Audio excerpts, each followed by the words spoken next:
నమస్తే, welcome to AP war. ఏపీలో TDP జనసేనల పొత్తు ఎలాంటి ఫలితం ఇస్తుందన్నది ఆసక్తికరంగా మారింది. ఇక పొత్తుతో ఈ రెండు పార్టీలు అధికారంలోకి వస్తాయా, వైసీపీని ఓడించే సత్తా ఈ కూటమికి ఉందా అన్న ప్రశ్నలు వస్తున్నాయి. టీడీపీ అధినేత చంద్రబాబు నాయుడు ఈసారి ఎట్టి పరిస్థితుల్లో అధికారంలోకి రావాలన్న పట్టుదలతో ఉన్నారు.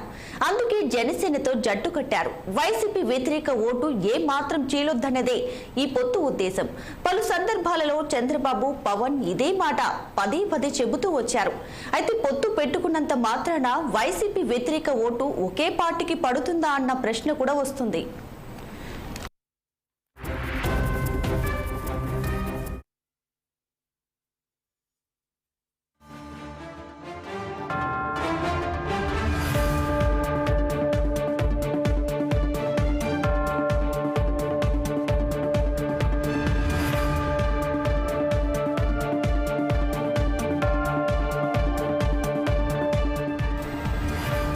ఇక గ్రౌండ్ లెవెల్లో టీడీపీ జనసేనల ఓట్లు ఒక్కరికి పడితేనే అది సాధ్యమవుతుంది. కానీ అది అన్ని చోట్ల ఎంతవరకు జరుగుతుందనేది ప్రశ్నార్థకం. పలు చోట్ల ఇప్పటికీ రెండు పార్టీల మధ్య కుస్తీ మొదలైంది. టికెట్ రాని వారు పొత్తుని వ్యతిరేకిస్తున్నారు. అవసరమైతే రెబల్ గానైనా పోటీ చేస్తామంటున్నారు. లేదంటే వీరు వైసీపీలోకి జంప్ అయ్యే అవకాశం లేకపోలేదు. ఇక టీడీపీ జనసేనల ఉమ్మడి జాబితా విడుదలైన తర్వాత పరిణామాలు చూస్తే పొత్తు అంతా సజావుగా సాగుతుందన్న నమ్మకం రెండు పార్టీల అగ్రనేతల్లోనూ పోతుంది. చంద్రబాబు అటు పవన్ కళ్యాణ్ బుజ్జగించిన కొందరు వినే పరిస్థితి లేకుండా పోతుంది. చివరకు సీనియర్ నేతలు కూడా తమకు టికెట్ ఇవ్వకుంటే కుదరదని బెదిరిస్తున్నారు. అయితే వీరంతా రెండో జాబితాపై ఆశలు పెట్టుకున్నారు. ఆ తర్వాత పార్టీలో మరింత అసంతృప్తి పెరుగుతుందనడంలో ఏమాత్రం సందేహం లేదు. అప్పుడు పొత్తు వల్ల వైసీపీ వ్యతిరేక ఓటు ఒక్కటవుతుందనేది సందేహమే.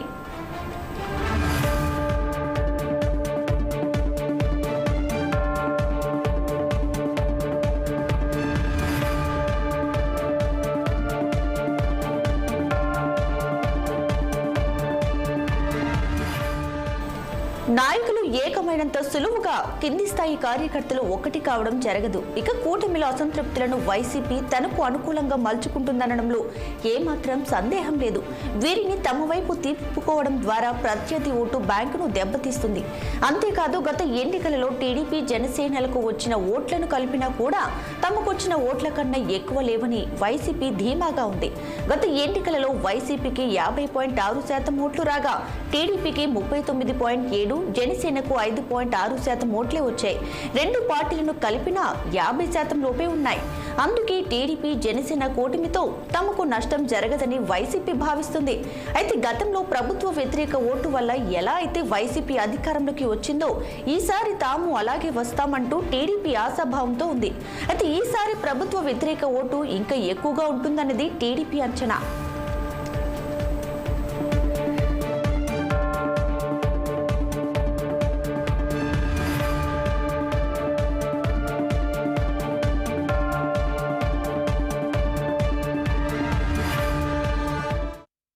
వచ్చే అసెంబ్లీ ఎన్నికలలో విజయం సాధించేందుకు వైసీపీ పటిష్టమైన వ్యూహంతో ముందుకు వెళ్తుంది.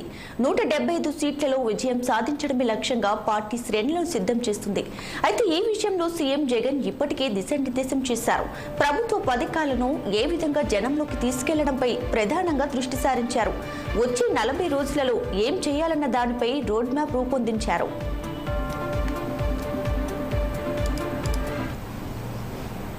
ఈ 57 నెలల కాలంలో ఇచ్చింది ఒక్క కుప్పం నియోజకవర్గంలో మాత్రమే 507 కోట్ల రూపాయలు ఇచ్చాం. ఇదే మాదిరిగా చేయూత గురించి చెప్పా, ఇదే మాదిరిగా ఆసరా గురించి చెప్పా, ఇదే మాదిరిగా విద్యా దీవెన, వసతి దీవెన గురించి చెప్పా, ఇదే మాదిరిగా అమ్మఒడి గురించి చెప్పా. మొత్తంగా 83,000 కుటుంబాలకు ఏకంగా 1,400 కోట్ల రూపాయలు ఏకంగా ఈ 57 నెలల కాలంలో బటన్ నొక్కడం, నవరత్నాల ద్వారా నేరుగా నా అక్క చెల్లెమ్మల కుటుంబాల ఖాతాల్లోకి వెళ్ళిపోవడం. ఈ డబ్బుల్లో కూడా ఈ 1,400 కోట్లలో కూడా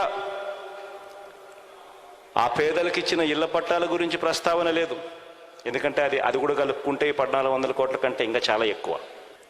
ఎందుకు నేను ఈ మాటలు మాట్లాడుతూ ఉన్నానంటే,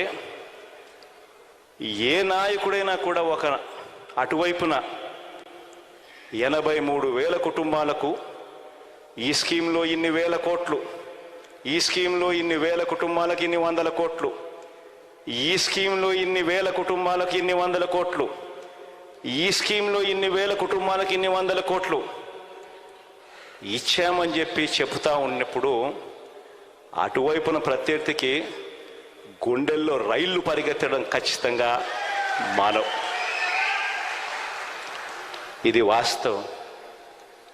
ఈ డేటా నియోజకవర్గ స్థాయి నుంచి, మండల స్థాయి నుంచి, సచివాలయం స్థాయి దాకా కూడా మీ అందరికీ అందుబాటులో ఉంది.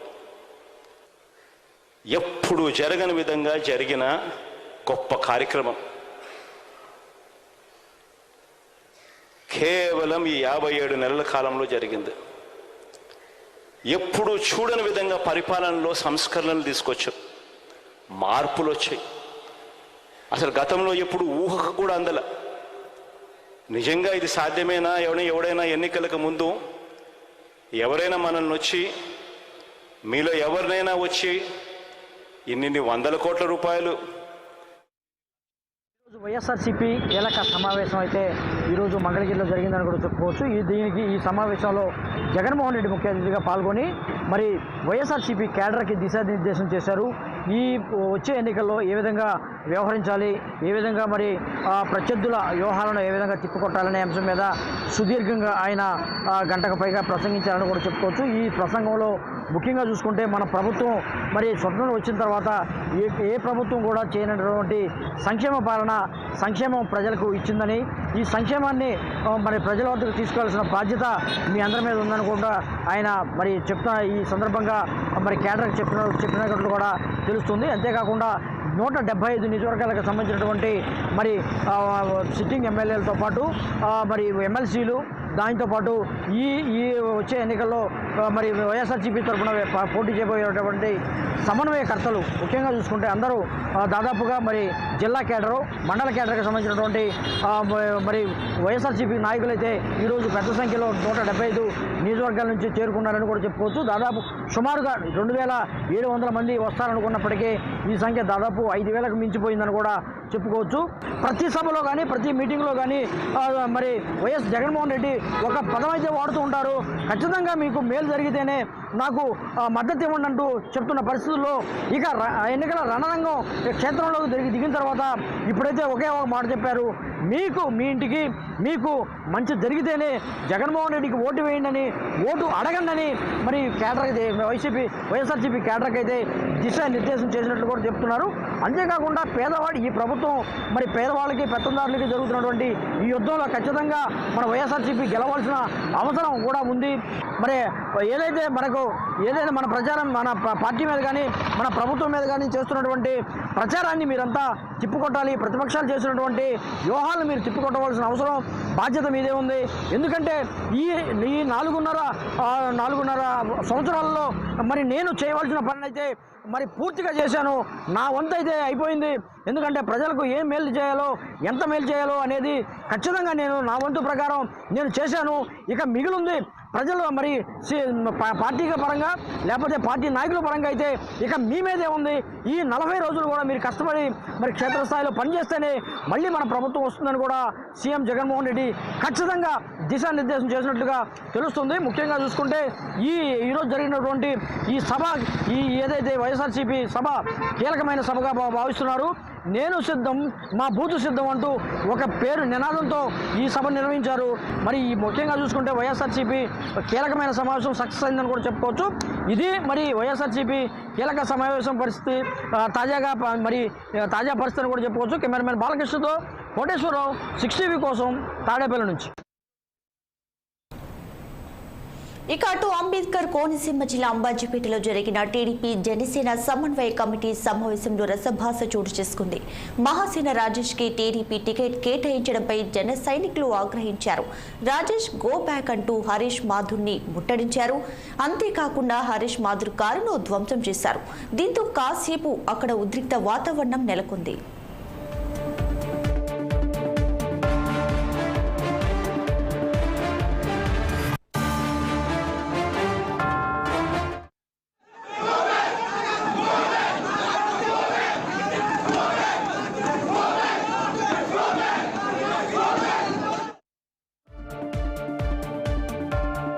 తెలుగుదేశం పార్టీ జనసేన ఎన్నికల పొత్తు కుదిరిన వేళ చంద్రబాబు నాయుడు పవన్ కళ్యాణ్ సమక్షంలో కొన్ని సీట్లకు మాత్రం ప్రకటించడం జరిగింది. అందులో భాగంగా కోనసీమ జిల్లాలోని పి గన్నవరానికి మహాసేన రాజేష్ పేరు నారా చంద్రబాబు నాయుడు ప్రకటించారు. అయితే ఎంతవరకు సబబుగానే బాగానే ఉందనుకున్న సమయంలో కొన్ని విమర్శలు, కొన్ని అభ్యంతరాలు మహాసేన రాజేష్ వ్యక్తమవుతుండడంతో సమన్వయ కమిటీ ఒకటి పి గన్నవరంలో పర్యటించి తెలుగుదేశం కార్యకర్తలను సమన్వయపరిచి వారందరినీ మహాసేన రాజేష్కి అనువుగా పనిచేసేలా చేయాలనే ప్రయత్నంలో తొలుత తెలుగుదేశం పార్టీతో సమన్వయ కమిటీ ఏర్పాటు చేశారు. ఆ తర్వాత జనసేనతో పొత్తు కుదర్చాలని ఆ కార్యకర్తలతో మాట్లాడాలని భావించారు. అయితే ఈ తెలుగుదేశం కార్యకర్తలతో సమావేశం జరుగుతుండగా కన్నికా పరమేశ్వరి ఫంక్షన్ హాల్ ఎదుట జనసేన కార్యకర్తలు ఎదుట చాలా మంది పోగయ్యారు. యాక్చువల్గా అయితే కనుక జనసేన సమన్వయకర్త అక్కడ గిడ్డి సత్యనారాయణ ఉన్నారు ఎప్పటి నుంచో. ఆయన్ని జనసేనకు సీట్ ఇవ్వకపోవడం పట్ల చాలామంది జనసేన కార్యకర్తలు మాత్రం తీవ్రంగా అభ్యంతరం తెలిపి పొత్తుల్లో భాగంగా ఏకపక్షంగా వ్యవహరించి తెలుగుదేశాన్ని కట్టబెట్టారని, యాక్చువల్గా ఆ సీట్ని ఎట్టి పరిస్థితుల్లో కూడా జనసేన కేటాయించాలంటూ నినాదాలు చేశారు. అయితే అక్కడ ఉన్న నాయకులు మాత్రం ముందు ఇరు పార్టీలను నచ్చజెప్పే ప్రయత్నం చేశారు. తర్వాత జనసేనతో మాట్లాడతామని తొలుత తెలుగు తమ్ముళ్ళందరినీ సమన్వయపరిచిన తర్వాత ఏమైనా అభ్యంతరాలు ఉంటే పైన అధిష్టానం తెలియజేస్తామంటూ తెలియజేశారు. అయినప్పటికీ ఈ కోనసీమ పార్లమెంట్ నియోజకవర్గం అలాగే పి గన్నవరం నియోజకవర్గం సమన్వయకర్తగా ఇప్పటివరకు పనిచేస్తున్న బాలయోగి కుమారుడు మా హరీష్కు ఎట్టి పరిస్థితుల్లో ఆయనకు కూడా తప్పించి ఈయన టికెట్ ఇవ్వడం పట్ల అదొక అభ్యంతరం తెలియజేస్తున్న తెలుగు తమ్ముడికి అన్వయించే ప్రయత్నంలో ఒక్కసారిగా జనసేన కార్యకర్తలు మాత్రం తొలుత వాగ్వివాదం దిగుతూనే వెంటనే దాడి ప్రయత్నించారు. ఆ దాడిలో భాగంగా హరీష్ కారుని అద్దాలు బద్దలు కొట్టారు. అలాగే హాల్లో కుర్చీలన్నీ ధ్వంసం చేస్తూ ఒకరిపై ఒకరు పిడిగుద్దులు గుద్దుకునే ప్రయత్నం కూడా చేశారు. అయితే సమన్వయకర్త నాయకులు మాత్రం సమన్వయం పాటించాలని, అందరినీ సమన్వయపరిచిన తర్వాత అభిప్రాయాలు పైకి చెప్తామని నాయకత్వం తీసుకున్న నిర్ణయం అందరూ కట్టుబడి ఉండాలని చెప్పడంతో ప్రస్తుతానికి పరిస్థితి అదుపులో ఉన్న కార్యకర్తలు మాత్రం తీవ్ర ఆందోళన వ్యక్తం చేస్తూనే ఉన్నారు. ఇటువంటి పరిణామాల క్రమంలో పవన్ కళ్యాణ్ కానీ ఇటువైపు మన చంద్రబాబు నాయుడు కానీ ఎటువంటి నిర్ణయం తీసుకుంటారన్నది మాత్రం వేచి చూడాల్సిందే. వీడియో జర్నలిస్ట్ షినీతో నదీం ఖందులు అని పి గన్నవరం. పశ్చిమ గోదావరి జిల్లా ఉండి తెలుగుదేశం పార్టీ నాయకుల వర్గపోరు తారాస్థాయికి చేరింది. టీడీపీ అధినేత చంద్రబాబు స్థానిక ఎమ్మెల్యే మంతిన రామరాజుకి సీటు కేటాయించడంతో మాజీ ఎమ్మెల్యే శివరామరాజు తీవ్ర అసంతృప్తి వ్యక్తం చేస్తున్నారు. టీడీపీ రెండుగా చీలిపోయి ఇరు వర్గాలు ఎవరికి వారు కార్యాచరణ అయితే రూపొందించుకున్నారు. ఈ నేపథ్యంలో సామరస్యంగా పరిష్కారానికి ఎమ్మెల్యే మంతిన రామరాజు శివరామరాజు కార్యాలయానికి వచ్చారు. అయితే ఆయనతో మాట్లాడడానికి మాజీ ఎమ్మెల్యే తిరస్కరించారు. ఇంకా రాజీ పడేది లేదంటూ తేల్చి చెప్పారు. అయితే కార్యాలయానికి వచ్చిన ఎమ్మెల్యే మంతిన రామరాజు నిరాశతో వెనుతిరిగారు. శివరామరాజు స్వతంత్ర అభ్యర్థిగా పోటీ చేయడానికి ప్రణాళిక కూడా సిద్ధం చేస్తున్నట్లు తెలుస్తోంది.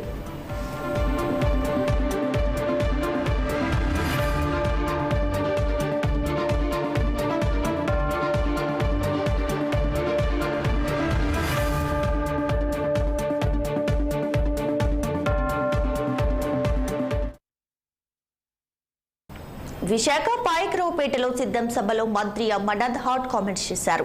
మాజీ ఎమ్మెల్యే అనిత లోకేష్ పప్పుని తీసుకొచ్చి నియోజకవర్గంలో తిప్పిందన్నారు. అనిత గురించి మాట్లాడితే ఆవిడ స్థాయి పెరుగుతుందని, అది తనకు ఇష్టం లేదని మంత్రి అమర్నాథ్ అన్నారు. వంగలపూడి అనిత సీఎం జగన్ భారతి గురించి చాలా దారుణంగా మాట్లాడుతున్నారంటూ మండిపడ్డారు. ఇంకోసారి వాళ్ళ గురించి మాట్లాడితే అనితని మహిళలతోనే పరిగెత్తించి కొడతామంటూ మంత్రి అమర్నాథ్ హెచ్చరించారు.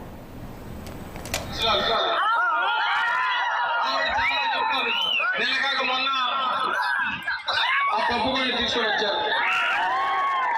నాకైతే ఆవిడ గురించి మాట్లాడడం కూడా ఇష్టం లేదు. ఎందుకంటే మనం మాట్లాడితే ఆవిడ స్థాయి పెరుగుతుంది. అనవసరంగా మాట్లాడాల్సిన పని లేదు. జగన్మోహన్ రెడ్డి గారికి చాలా ఎక్కువగా మాట్లాడుతుంది. జగన్మోహన్ రెడ్డి గారికి ఒక్కసారి జగన్మోహన్ రెడ్డి గారి గురించి ఏమైనా తప్పుడు మాటలు మాట్లాడినా, భారతమ్మ గురించి ఏదైనా తప్పుడు మాటలు మాట్లాడినా పరిగెత్తించి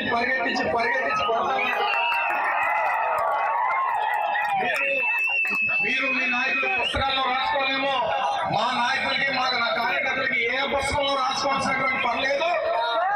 ఏదైనా తేడా వస్తే పరిగెట్టించి కొడతామనేటువంటి విషయాన్ని అర్థమైనటువంటి విధంగా రేపు ఎన్నికల్లో ఓట్ల ద్వారా చూపించాల్సిందిగా మిమ్మల్ని అందరినీ కూడా కోరుకుంటూ మరొకసారి హృదయపూర్వకంగా ఆశీర్వదించమని చెప్పి మిమ్మల్ని